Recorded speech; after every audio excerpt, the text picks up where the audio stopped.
The shuttle bay of the Varnok Interstellar Clinic had never been quieter than when the containment doors hissed open and the silhouette of something enormous emerged from the transport pod. It filled the corridor with its bulk before the lights even reached it. The ground trembled with each step. Fluorescent panels flickered overhead. Dr. Trelai, senior veterinary surgeon, took a step back and almost dropped her scanner. "What is that?" she asked, voice tight with disbelief. A man in stained cargo pants and a faded green hoodie stepped out behind the creature. He was thin, maybe a little too pale, with a limp that suggested a long journey.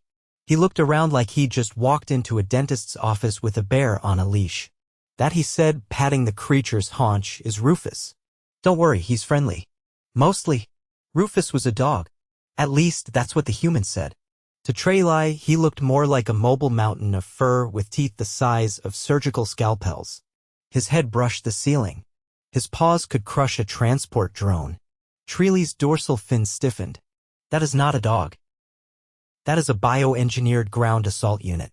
The man chuckled, stepping around Rufus and extending a hand. "Name's Riley Denton.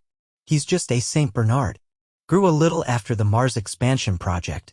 Something in the gravity adaptation treatments messed with his growth hormones." Trelai blinked slowly. "Define a little." "About a ton or so," Riley said. "But he's a sweetheart. Really. Just needs a checkup. He's been limping and won't eat his food unless it's microwaved first. I think he might have twisted something jumping off the mining crawler." The dog sneezed and a gust of hot air knocked over a service droid. Behind Trelai, 2 junior medics had already retreated behind the reinforced quarantine wall. One of them had dropped his tranquilizer rig and was pressing himself into the corner like the floor might eat him. Trelai turned back to Riley. "We are not equipped for this.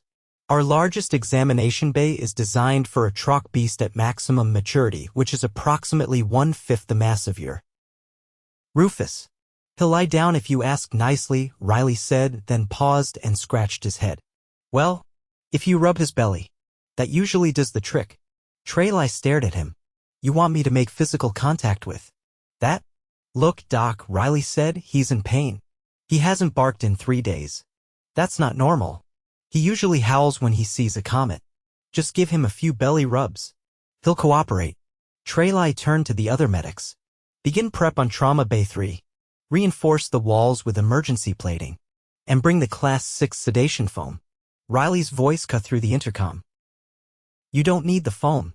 Just rub his belly." "Sir," Trelai said, "we are not taking any chances." Rufus chose that moment to yawn. His tongue lolled out like a fire hose. The sound echoed like a cave collapsing. The clinic went into full lockdown. It took 2 hours just to get Rufus into the bay. 3 corridors had to be widened using emergency wall retractors. The floor plating groaned with every step. At one point, Rufus stopped to sniff a potted plant and accidentally swallowed it, pot and all. Riley just shrugged and said he eats rocks sometimes too. Once inside the reinforced bay, Trelai kept her distance.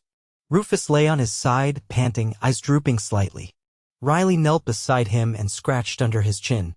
"All right, big guy," he said softly. "Let the doc take a look, yeah? You remember sitting still, right?" Rufus whined. "Belly rubs first," Riley said. "That's the deal." Trelai hesitated, holding the scanner like a shield. "This is the most unprofessional diagnostic process I have ever witnessed." "Trust me," Riley said. "It works." Trelai sighed, stepped forward, and cautiously extended one appendage toward Rufus's side. The fur was coarse and smelled faintly of engine grease. She pressed gently along the abdomen. Rufus let out a deep, satisfied groan and flopped fully onto his back, one leg twitching in the air.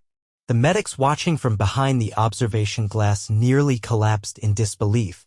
Trelai, to her own surprise, continued the motion. The scanner in her other hand pinged. "He has a hairline fracture along the rear tibia," she said after another moment. "Likely from an impact while landing. It's not displaced, but it will require immobilization." Riley looked up. "Can you do that without sedating him?" Trelai hesitated. "Possibly. If he remains compliant." "He will," Riley said. "As long as you keep rubbing." 2 hours later, Rufus was resting comfortably with a lightweight brace installed on his leg and a custom-formulated nutrient slurry being administered via a modified 4-feeder. Trey stood beside Riley, arms crossed, the scanner clipped to her belt. I've never worked with a creature that responded this well to non-invasive contact, she said. That's dogs for you, Riley said. They're hardwired to make you love him. Trey looked at him. You transported him across 3 systems without declaring his mass or condition. That's a violation of yeah, Riley said, brushing his hair back. I'll pay the fine. You can invoice me directly. I just couldn't leave him on that moon. He wouldn't have made it through the next storm. Trey studied him for a moment. There was a tremor in his hands. His limp had worsened since he arrived. And now that she looked closer, his hoodie was clinging too tightly to his ribs. You're injured, she said. Riley waved her off. Just a sprain. Cargo loader slipped before I left. Rufus landed on me when he jumped down. Worth it. You're pale. And favoring your right side. I'll heal. Trey didn't move. Sit. Now. Riley opened his mouth to object, then saw the look in her eyes and dropped onto a diagnostic bench with a grunt. Trey scanned him. The results came back in under a minute. You have 2 cracked ribs and a bruised lung, she said. Why didn't you report this? I had to get Rufus here. He stopped eating. That's never happened before. You are actively hemorrhaging into your left pulmonary lobe. That sounds worse when you say it like that. Trey tapped her communicator.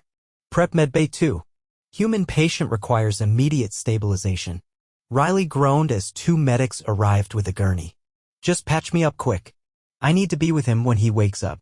You'll be unconscious for the next few hours. Then at least put him where he can see me. Trey considered that. Then she nodded once. We'll position his bay so he has visual contact. But if your condition worsens, you will not be moved. Deal, Riley said, gritting his teeth as he was lifted. Hours passed. Rufus didn't stir. He just lay there, tail occasionally thumping the floor. By the time Riley woke up, coughing through the oxygen mask, the first thing he saw was a massive eye staring through the glass between their bays. Rufus's tail wagged once. Hey, buddy, Riley croaked. Trey entered, holding a data pad. You're lucky. No punctures, but you'll need a week of rest. No lifting, no stress. And absolutely no interstellar travel. Riley smiled faintly. Thanks, document. She hesitated before speaking again. You were willing to risk permanent injury for that creature. He's my crew, Riley said. We've been through a lot. I owe him. Trey looked down at her pad. You know, most species wouldn't go to these lengths for a non-sentient companion. Riley turned his head toward the glass. That's the thing, document. You spend enough time with a dog.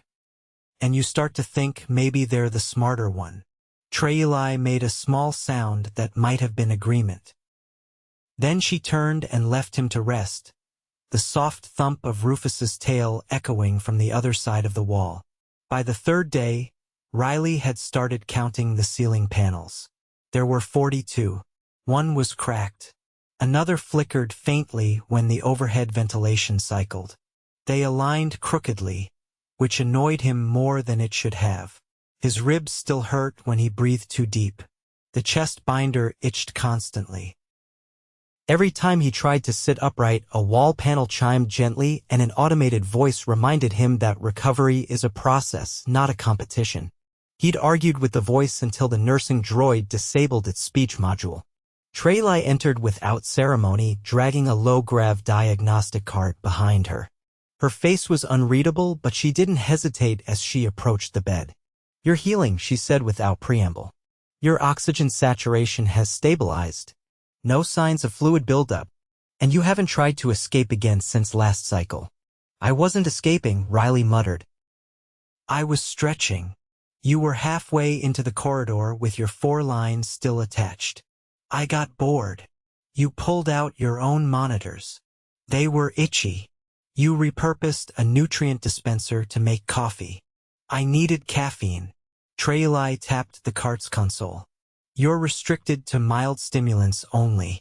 Your circulatory response is still elevated. Then I'll take my coffee, sad and weak. She handed him a small cup. This one's made from the medicinal bark of a healer shrub. Not technically coffee, but it's bitter and hot. Riley took a tentative sip. Tastes like tree bark that's been insulted. Accurate. From the other side of the observation wall, a low rumble vibrated through the floor. Rufus had started snoring again. A few ceiling tiles shivered slightly. He's been less active, Tribunal said, glancing at her tablet. But his appetite is normal now. We had to reinforce the feeding unit. They used to call that a trash compactor back on Earth, Riley said, setting the cup down. He'll eat anything if you give him a reason. Tribunal adjusted a setting on the cart. We had to reprogram the nutrient allocation system. He was trying to chew through the dispenser arm. Yeah, he does that when he's bored. We gave him a pressure-resistant chew sphere. He crushed it in under 4 minutes. He's got a strong jaw. Tribunal looked at him. You described him as a companion, but his behavioral patterns suggest he's also been trained for emergency response. He's pulled me out of more bad spots than I can count, Riley said. Collapsed tunnels, decompression leaks. One time he dragged me 6 kilometers after my suit controls locked up. I didn't even have to ask. And you never considered using a standard-issue Exo Assist drone? Sure, but they don't whine when they know I'm lying about being fine. Tribunal rotated the cart slightly, scanning his side again. You're unusually attached. Even by human standards. You say that like it's a bad thing. It's simply an observation. Most species compartmentalize functional and emotional roles more strictly. We're not most species. That has become increasingly evident. Riley winced as the scanner passed over his ribs. How's that bruised lung looking? Improved. But you'll need 8 more cycles before you can walk unsupported. I'll be fine in 5. Your body disagrees. Rufus let out a muffled bark from the other side of the wall. The lights in the ceiling dimmed for a moment. Tribunal tapped her tablet. He's responding to your voice again. We'd noticed reduced engagement when you were sedated. He gets anxious if he doesn't know where I am. His neural responses are unusually synchronized with your vocal patterns, almost like a shared alert system. Riley leaned back against the pillow. We've been stuck in enough close calls that we don't really need words anymore. He just knows. Tribunal paused. There's a proposal circulating administrative review. Some of the staff are requesting his transfer to a high-containment behavioral study facility. Riley sat up too fast. Pain lanced through his side, but he ignored it. You're kidding. No. The concern is that his physiology poses a long-term risk to civilian infrastructure. They believe he may have latent aggression triggers. Riley's jaw tightened. He's not dangerous. He bit through a reinforced door when we delayed his feeding. Because he thought something was wrong. He wasn't being hostile. He was trying to get to me. Tribunal didn't blink. I know. I reviewed the footage. But the council hasn't. Then show them the whole thing. Let them see how he calmed down the second he saw I was all right. I don't have the authority to submit behavioral appeals. You're the one who treated him. I am not the one who decides whether a creature is considered a biological anomaly. Riley swung his legs over the edge of the bed. Then tell me who does. Tribunal sighed and activated the restraint field before he could stand. Don't be foolish. I'm not letting them cage him. You don't cage someone just because they're big and misunderstood. You're still bleeding internally. Not enough to matter. Tribunal stared at him. You're going to rupture something if you keep moving. Then stop me from having to. The room was silent for a moment, punctuated only by Rufus's soft panting vibrations through the wall. Tribunal lowered the restraint field. You have until the next cycle to make your case. That's when the committee meets. Then I need access to the footage logs and your medical notes. I'll send them, and a way to speak directly to whoever's in charge. I'll request it. Riley stood slowly, one hand braced against the bed. He's not just an animal. He's a survivor. Same as me. Tribunal nodded once. Then prove it. Later that cycle, as the artificial night dimmed the corridors and most of the clinic shifted to low activity, Riley sat alone in the observation alcove that connected their bays. Rufus had been repositioned so his head now faced the glass, eyes half-lidded but tracking every movement. Riley pressed his hand to the divider. On the other side, a massive palm mirrored the gesture. "You're not going anywhere," he whispered. From behind him, a soft metallic chirp signaled an incoming transmission. Shreely's voice filtered through the terminal speaker. "They approved your request. You've got one chance to speak at the hearing." Riley didn't turn around. "When?" "Local morning. 3 hours from now." He exhaled slowly. 3 hours is enough. Trey hesitated. "You still can't stand for more than 10 minutes. Then I'll sit." The channel closed. Rufus gave a low, contented huff, his breath fogging part of the glass. Riley leaned his forehead against the divider and closed his eyes. "Let's make them see what you really are." And behind the wall, the dog's tail moved once slow but steady. The hearing chamber was colder than Riley expected. Not in temperature, though that was frigid enough to make his breath visible, but in atmosphere. It wasn't a room built for comfort. Everything was angular, matte, and humming faintly with the sort of sterile efficiency that told you your emotions wouldn't be factored into the outcome. He sat in a contoured support chair, ribs bound under his shirt, legs propped slightly on a med-frame platform to keep the swelling in his ankle down. His jaw was tight. He hadn't slept. Not really. The pain was manageable, but the anxiety wasn't. Across from him sat the tribunal. 7 Varnok officials, each with a distinct caste marking etched into their carapaces. Their features were unreadable to most humans, but Riley had spent enough time around aliens to pick up the cues. The twitch of a feeding mandible. The subtle curl of a sensory lobe. Tension was high. A translation interface projected a shared linguistic stream between them, but Riley preferred to speak directly. "I'm not here to waste your time," he said, voice steady. "You've got the footage. You've seen the reports.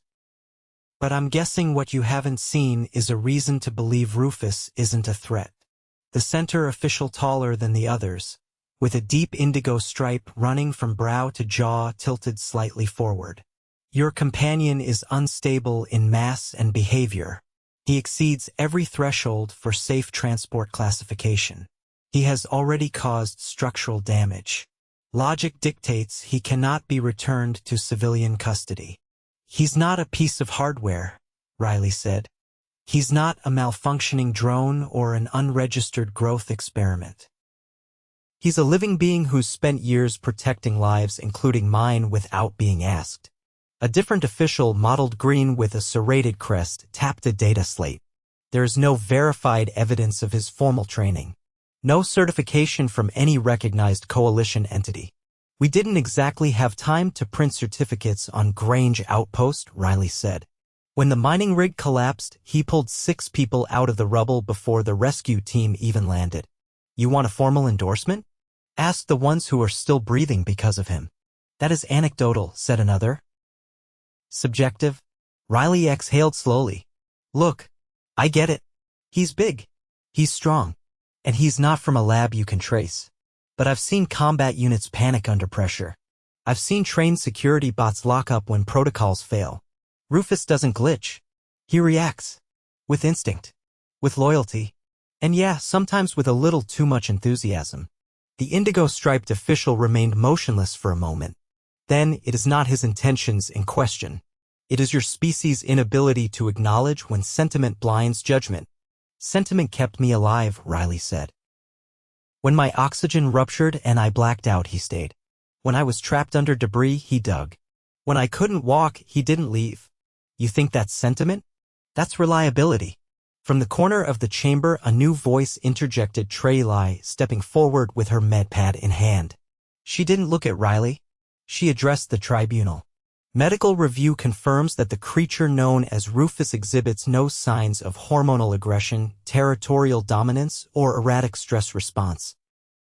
His elevated size and strength are consequences of long-term exposure to gravity modulation and nutrient-enriched habitat conditions. None of these are evidence of inherent volatility." The green official blinked slowly. "You are advocating for his release into this human's care?" "I am confirming that he poses no more risk than any other high-mass organism under responsible supervision, which he has had consistently." Riley didn't move, but his hands unclenched for the first time in half an hour. The tribunal conferred silently for a moment, heads inclined toward each other in a spiral pattern that signaled internal consensus building. Then the indigo-striped one turned back toward Riley. If we agree to release him into your custody, there will be conditions. You will register him under a Class 5 bioform license. You will submit monthly behavioral assessments. And you will be responsible for any and all damages, intentional or otherwise. Done, Riley said immediately. Failure to comply will result in permanent containment. He won't give you a reason. Trelai stepped back, nodding once to Riley before returning to her position. The tribunal made no announcement, but the chamber lights shifted slightly. Acceptance in Varnok procedural terms. 3 hours later, Riley stood in the clinic's rear bay, leaning heavily on a support crutch while a maintenance crew retracted the last of the containment plating. Rufus was already on his feet, tail swaying with slow, deliberate arcs. His leg brace had been modified with a flexible composite shell, allowing him to move without stress. He padded forward cautiously, ears flicking. Riley dropped to one knee almost and opened his arms. Rufus bounded forward, stopping just short of knocking him flat. Riley staggered, caught himself, and buried his face in fur that still smelled faintly of disinfectant and burnt coolant. "You're officially a threat to galactic stability," he muttered. Rufus licked his ear. Trelai stood a few meters away, datapad under one arm. "You'll need to report for a mobility reassessment before you're cleared for transport." "Already scheduled," Riley said, scratching behind Rufus's ear. "We're heading back to the belt station once I'm cleared. You'll need reinforcement protocols for any ship he boards. I've got a salvage hauler. Plenty of room. I'll seal the cargo hold and line it with foam if I have to." Trelai hesitated, then extended a small device. "This is a neural sync collar. Non-invasive. It lets us monitor his vitals remotely. If you agree, I'd like to continue observing his behavior patterns." Riley took it, inspecting the smooth surface. "You want to study him?" "I want to understand him. And maybe learn something useful." He clipped it around Rufus's neck. The device blinked once, then faded into standby mode. "You'll find he's a better teacher than most professors." Trelai tapped her pad. "There's one more thing." Riley raised an eyebrow. She handed him a small container, clear, sealed, and filled with something dense and brownish. "You forgot his chew paste. He's become accustomed to it." Rufus's ears perked. Riley grinned. "He'll be thrilled." As they made their way down the corridor toward the transport dock, Rufus walking slowly beside the crutch-bearing human, a group of medics paused along the wall, watching them pass. Some whispered. A few just stared. Riley didn't look back. Outside, the dock lights pulsed in a soft rhythm, guiding the way forward. Behind them, the last of the containment barriers folded away. No alarms. No warnings. Just the quiet hum of systems returning to normal. For the first time in days, nothing needed fixing. Nothing needed proving. Just a man and his dog walking away like they'd never been anything but ordinary.